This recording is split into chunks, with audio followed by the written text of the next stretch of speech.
नमस्कार, बहुत स्वागत है आप सभी का। मैं हूं आपके साथ वक्ता दुबे। इस खास कार्यक्रम में आज मुद्दा लोकसभा चुनाव होने में अभी 100 से कम दिन बाकी हैं और ऐसे में अब खबरें आ रही हैं कि प्रधानमंत्री नरेंद्र मोदी ने इस बार चुनाव में बीजेपी के लिए 370 सीटें और एनडीए के लिए 400 सीटें जीतने का टारगेट रखा है। भारतीय जनता पार्टी और उसके सहयोगी दलों के गठबंधन एनडीए पीएम के इस लक्ष्य को पूरा करने में जोर शोर से लगे हुए हैं। दूसरी ओर मोदी के विजय रथ को रोकने के मकसद से बनी विपक्षी दलों के इंडिया गठबंधन को एक के बाद एक लगातार झटके पर झटके मिल रहे हैं।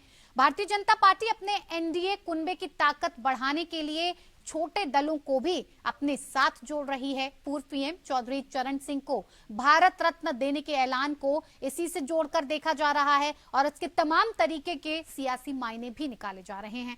चौधरी चरण सिंह को भारत रत्न देने के ऐलान के बाद जयंत चौधरी ने पीएम मोदी का आभार जताते हुए कहा कि पीएम ने मेरा दिल जीत लिया। वहीं जब पत्रकारों से उनसे पूछा गया कि क्या बीजेपी और आरएलडी के बीच सौदा हो गया है, क्या आरएलडी समाजवादी पार्टी को छोड़कर एनडीए के साथ जाएगी, इस सवाल पर जयंत चौधरी ने कहा क्या कोई कसर रहती है, आज मैं किस मुंह से इनकार करूं। जयंत चौधरी के इस बयान से साफ है कि आरएलडी का एनडीए में शामिल होना लगभग तय है, लेकिन औपचारिक घोषणा अभी होना बाकी है। दरअसल कहते हैं लोकसभा का रास्ता उत्तर प्रदेश से होकर ही गुजरता है, यानी जिसने यूपी में मैक्सिमम सीटें जीत ली दिल्ली में उसी की सरकार बनेगी। उत्तर प्रदेश में अपनी सीटों की संख्या बढ़ाने के लिए भारतीय जनता पार्टी राष्ट्रीय लोकदल यानी आरएलडी के नेता जयंत चौधरी के साथ बातचीत कर रही थी। जयंत चौधरी यूपी में पहले से ही अखिलेश यादव की पार्टी सपा के साथ गठबंधन में है। दोनों के बीच सीटों को लेकर पहले ही डील हो चुकी है, लेकिन एनडीए में शामिल होने के लिए उन्होंने कुछ शर्तें रखी थी। अपने दादा चौधरी चरण सिंह के लिए भारत रत्न सम्मान भी इसमें शामिल है। अब मोदी सरकार ने चौधरी चरण सिंह के लिए देश के सर्वोच्च सम्मान भारत रत्न का ऐलान करके जयंत चौधरी को अपने पाले में करने का कदम उठा लिया है। खबर है कि अलायंस के फॉर्मूले पर लगभग सहमति बन गई है। सूत्रों के मुताबिक बीजेपी ने आरएलडी को 2 लोकसभा सीटें, 1 राज्यसभा की सीट के साथ यूपी में 2 मंत्री पद का ऑफर दिया है। अब चरण सिंह को भारत रत्न देने के फैसले के बाद आरएलडी के बीजेपी के साथ जाने की चर्चा लगभग तय है। बस इसकी आधिकारिक घोषणा होना बाकी है। दरअसल सारा खेल पश्चिमी यूपी में लोकसभा की 27 सीटों को लेकर है। यूपी में रहने वाले 99% जाट पश्चिमी यूपी के 27 लोकसभा क्षेत्रों में रहते हैं और इनमें से मेरठ, सहारनपुर, मुरादाबाद मंडल की 14 सीटों पर जाटों का वोट ही जीत और हार तय करता है। इन सीटों पर जयंत चौधरी की पार्टी आरएलडी निर्णायक भूमिका निभाती रही है। चुनाव आयोग के आंकड़ों के मुताबिक 2019 के लोकसभा चुनाव में इन 14 सीटों में से सिर्फ 7 सीटों पर बीजेपी को जीत मिली। 7 सीटों में से 4 पर बसपा और 3 पर सपा को जीत मिली थी। लेकिन तमाम तरीके के सियासी मायने निकाले जा रहे हैं जब से भारत रत्न का ऐलान किया गया है मोदी सरकार की तरफ से चौधरी चरण सिंह को, जो कि पूर्व सीएम हैं, और कहा जा रहा है कि अब इसके बाद कहीं ना कहीं जयंत चौधरी को, जो कि आरएलडी मुखिया हैं, उन्हें अपने पाले में करने के लिए भारतीय जनता पार्टी की तरफ से दांव खेला जा चुका है।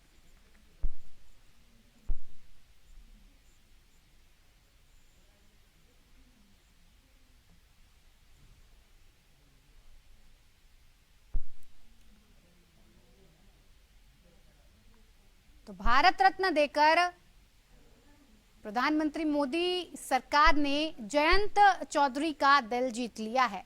इसी तरह की बातें और बयान जयंत चौधरी की तरफ से आया है कि प्रधानमंत्री ने मेरा दिल जीत लिया। और टिकट बंटवारे पर जब सवाल हुआ तो उन्होंने कहा कि ऐसे समय में टिकट की बात करना या इस दिन पर इस तरह का बात करना इस फैसले के महत्व को कहीं ना कहीं कम कर देगा। जब इतनी बात हो चुकी है, मसला यहां तक पहुंच चुका है, तो आगे सीटों का बंटवारा भी हो ही जाएगा। कुल मिलाकर आधिकारिक घोषणा की तैयारी है कि कब ये आधिकारिक तौर पर कहा जाएगा कि अब आरएलडी राष्ट्रीय लोकदल भारतीय जनता पार्टी में शामिल हो चुका है, यानी कि एनडीए के कुनबे में एक और पार्टी शामिल हो चुकी है और भारतीय जनता पार्टी ने एक और कदम अपने 400 पार के टारगेट के लिए तय कर लिया है। लगातार प्रधानमंत्री नरेंद्र मोदी संसद से इस बात को दोहरा रहे हैं, बार बार कह रहे हैं कि उन्होंने अपना टारगेट इस लोकसभा चुनाव के लिए पूरी तरह से तय कर लिया है।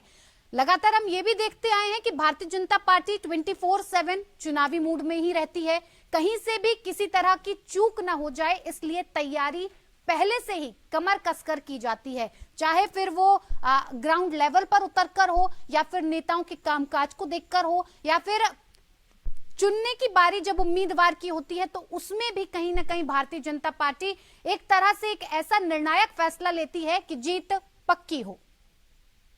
भारत सरकार का जो किसानों के प्रति जो उनके भाव हैं, गांव के और कमेरा वर्ग के प्रति जो उनकी इच्छाएं हैं, जो समर्पण है, जो इच्छा शक्ति है, आज उसे उन्होंने प्रदर्शित किया है।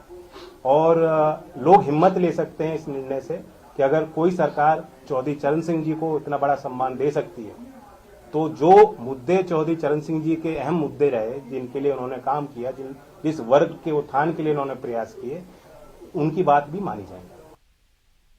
तो चलिए इसी पर बातचीत के लिए हमारे साथ खास मेहमान जुड़ गए जिनसे मैं आपका परिचय करवा देती हूं। डॉक्टर विजय खेरा हैं, भारतीय जनता पार्टी के प्रवक्ता। बहुत स्वागत है खेरा जी आपका कार्यक्रम में। अंकुर सक्सेना आरएलडी प्रवक्ता हमारे साथ जुड़े हुए हैं, आपका भी बहुत स्वागत है इस कार्यक्रम में। साथ ही साथ मनोज यादव सपा के प्रवक्ता हैं हमारे साथ, आपका भी बहुत बहुत स्वागत करते हैं इस कार्यक्रम में। शुरुआत मनोज यादव जी आप ही के शुरुआत अंकुर सक्सेना जी आरएलडी के जो प्रवक्ता है उनके साथ में करना चाहूंगी।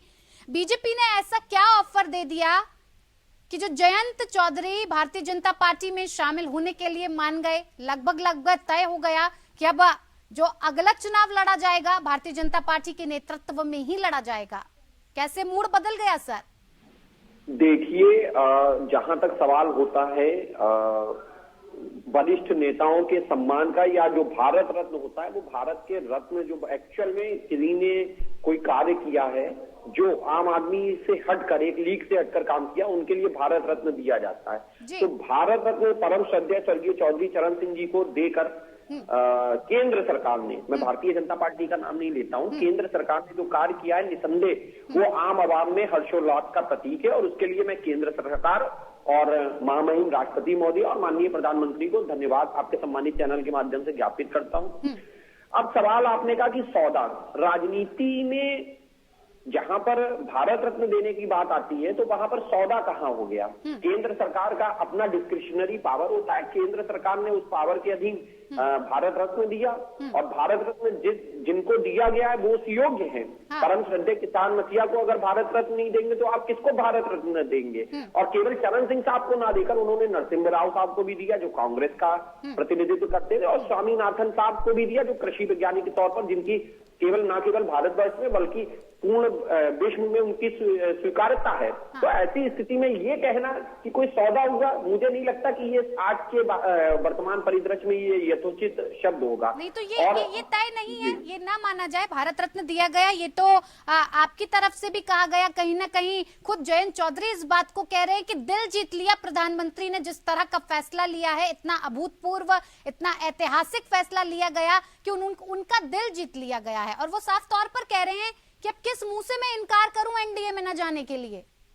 ये तो केंद्रीय नेतृत्व जो है, माननीय चौधरी राष्ट्रीय अध्यक्ष जयंत सिंह जी जो हैं, जब वो इस चीज की घोषणा करेंगे अधिकृत, तो हम लोग भी आपके सम्मानित चैनल पर उस बात को बोलेंगे। परंतु आज के परिदृश्य में तो हम लोग सिर्फ ये मान के चल रहे हैं, और आपको भी इस चीज को जानना चाहिए कि हम लोग चौधरी अभिभूत हैं परम श्रद्धेय स्वर्गीय चौधरी चरण सिंह जी को एक भारत रत्न प्रदत्त किए जाने थे। तो ऐसी स्थिति में अभी हम लोग पार्टी पॉलिटिक्स से दरकिनार करके आम जनमानस की भावनाओं को आपके समक्ष प्रस्तुत कर रहे हैं, और निश्चित रूप से हर्षोल्लास का माहौल है, वातावरण है।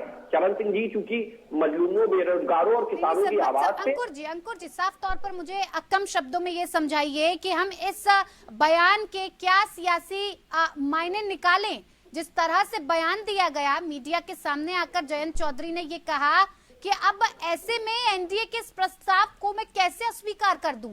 कोई मेरे पास आधार नहीं बचता कि मैं इसको अस्वीकार कर दूं।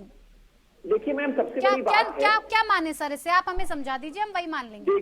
मैम जब दिल जीत लिया जाता है तो फिर तो कुछ कोई भी चीज आदमी लेन देन से परे में हो जाती है ना। तो ऐसी स्थिति में जब हमारे राष्ट्रीय अध्यक्ष स्वयं इस बात को कह रहे हैं कि हमारा दिल जीत लिया है, तो उसके बाद कोई भी स्टेप लिया जाएगा तो माननीय राष्ट्रीय अध्यक्ष महोदय के द्वारा किया जाएगा। ठीक है, मैं लौटूंगी आपके पास, बस इतना ही जवाब मुझे सर चाहिए था, वक्त की कमी है, मुझे सबसे प्रतिक्रिया लेनी होगी। मनोज यादव जी, साफ तौर पर प्रतिक्रियाएं भी अब सामने आ गई हैं, क्या होगा अब? क्योंकि पश्चिमी यूपी में आरएलडी के साथ आपकी सीटों का बंटवारा भी लगभग तय हो गया था। कितनी सीटें आरएलडी को देनी है अखिलेश यादव तय कर चुके थे, फॉर्मूला सेट हो चुका था कि 80 सीटों पर कैसे लड़ा जाएगा। लेकिन अब क्या करेंगे जब पूरा का पूरा पासा ही पलट गया है? एनडीए तो फिर लेकर चली गई आपकी पार्टी को। देखिए, समाजवादी पार्टी उत्तर प्रदेश में मुख्य विपक्ष के रूप में और कई दशकों से, एक आध दशक नहीं कई दशकों से हाँ। यहाँ की जनता या तो हमको सत्ता में बैठाती है तो विपक्ष में बैठाती है, और हम ताकत और शिद्दत के साथ उत्तर प्रदेश के किसानों, मजदूरों, नौजवानों, बेरोजगारों, छात्राओं, महिलाओं पे जो भी अत्याचार है, जो भी उनके खिलाफ अनाचार सरकारें करती है, उसके खिलाफ हम लड़ते नजर आते हैं। हमें इस बात से कोई फर्क नहीं पड़ता कि अगर कोई हमारा साथी हमको छोड़ के जा रहा है, जो जा रहा है उसको फर्क पड़ना चाहिए।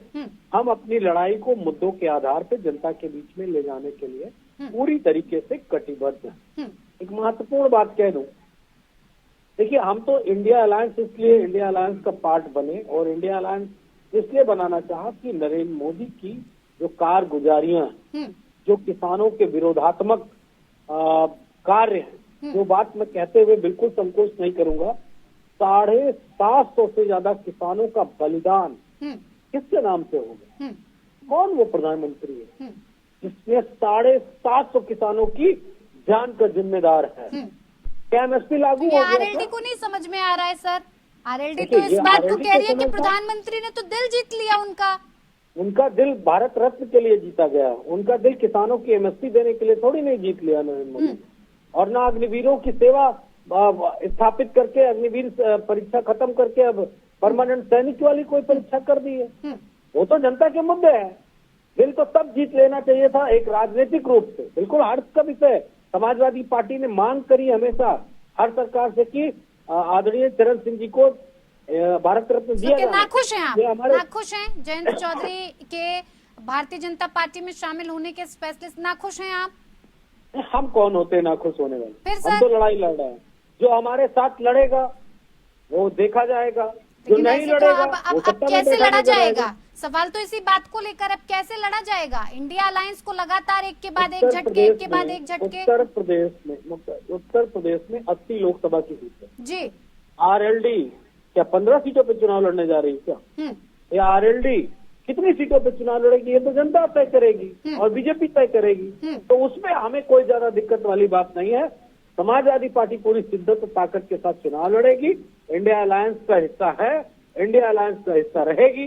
कोई कुछ भी करे, जब इतिहास के पन्नों में चीजें लिखी जाएंगी तो वहां दर्ज होगा जब एक हिटलर शाही वाली सरकार चल रही थी तो उसके खिलाफ कौन लड़ा और घुटने टेक के कौन उसके सर, आपको इस बात का जरा भी दर्द नहीं कि 2019 के लोकसभा में जिस पार्टी ने आपके साथ मिलकर लड़ाई लड़ी, इस चुनाव को लड़ा, यहाँ तक कि जब आरएलडी ने कोई सीट नहीं जीती थी तब भी अखिलेश यादव ने जयंत को राज्यसभा भेजा, ऐसे में आपको किसी भी तरह का दर्द नहीं है? ऐसा लग रहा है कि सपा अपने आप 80 सीटों पर मोहर लगा लेगी, उसे किसी की भी जरूरत नहीं है? देखिए, हम जनता के दर्द को अपना दर्द समझते हैं, किसी राजनीतिक देश पार्टी के दर्द को थोड़ी नहीं अपना दर्द समझते हैं। बिल्कुल स्पष्ट शब्दों में मेरा जवाब है, जो जनता का दर्द है वो समाजवादी पार्टी का दर्द है। हमें दर्द इस बात का है कि किसानों की आय कब दोगुनी होगी, हमें दर्द इस बात का है कि अग्निवीरों के लिए कब व्यवस्थाएं की जाएंगी, हमें दर्द इस बात का है कि ओपीएस जैसी व्यवस्था कब आएगी, हमें दर्द इस बात का है कि बेरोजगारी का आंकड़ा कहाँ पहुंच गया। 10 लाख से ज्यादा नौकरियां सेंट्रल गवर्नमेंट में खाली पड़ी हैं। ठीक है, हमें दर्द इस बात का है, हमें किसी दल के जाने का दर्द नहीं है। हम लड़ाई 2-3 लोग मिलकर लड़ रहे थे, अगर जो चला गया उसको शुभकामनाएं, बधाई, वो जाए। हम अपनी लड़ाई जनता के साथ मिलकर लड़ेंगे। ठीक है सर। विजय खेरा जी, जिस तरह से अब स्थितियां भारतीय जनता पार्टी के लिए बनती नजर आ रही हैं, 400 पार का लक्ष्य दिया, कहीं ना कहीं इस लक्ष्य के करीब पहुंचते हुए नजर आ रहे हैं।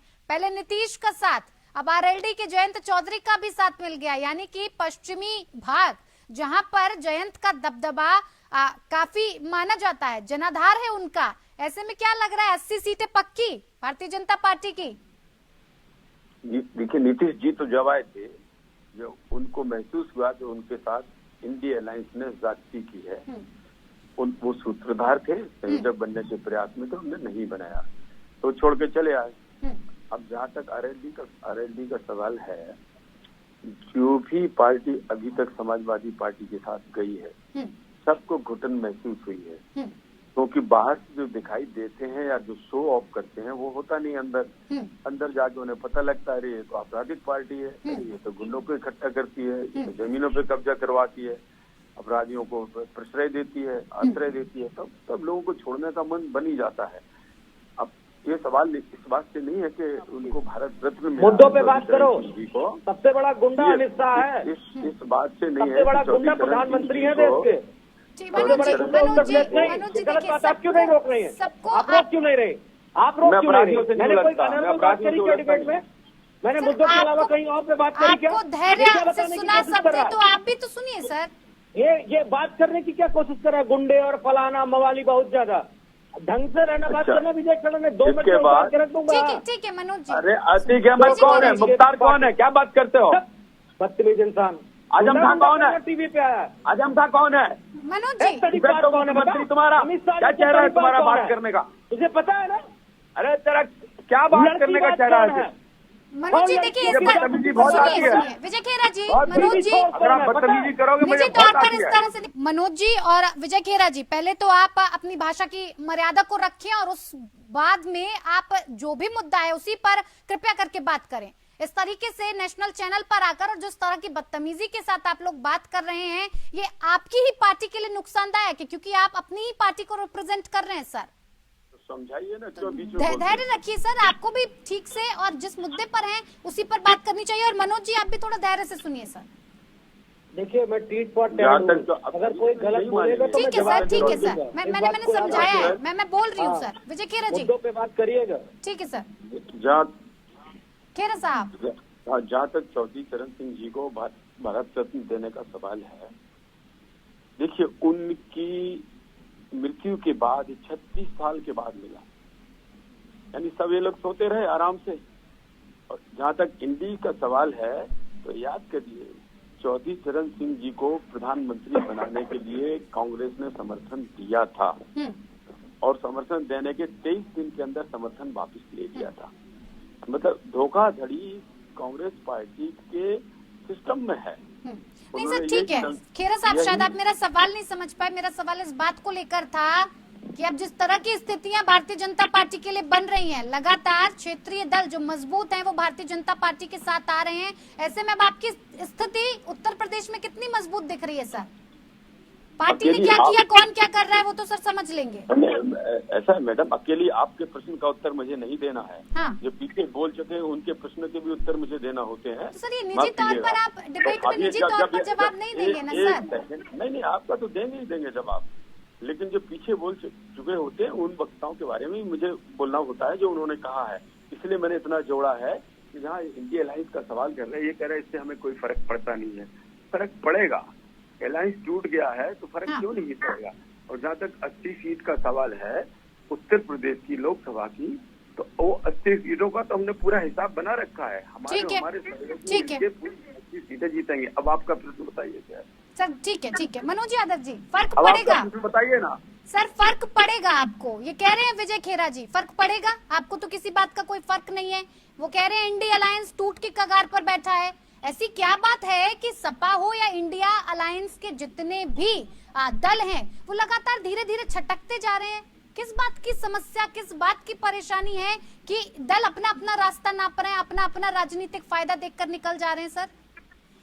देखिए एक राजनेता है भारत में, उनका नाम आपने बड़े अच्छे से जाना होगा, सुना होगा जी। उन्होंने भाषण दिया था, कहा था कि मैं अकेला शेर सब पे भारी। आया था ये बताने जताने के लिए कि मैं तो शेर हूँ और सारे गीदड़ हैं। लेकिन जब गीदड़ इकट्ठा करने का नंबर आया तो पता चला 38 का झुंड उनके पास, अब 39-40 का हो जाएगा।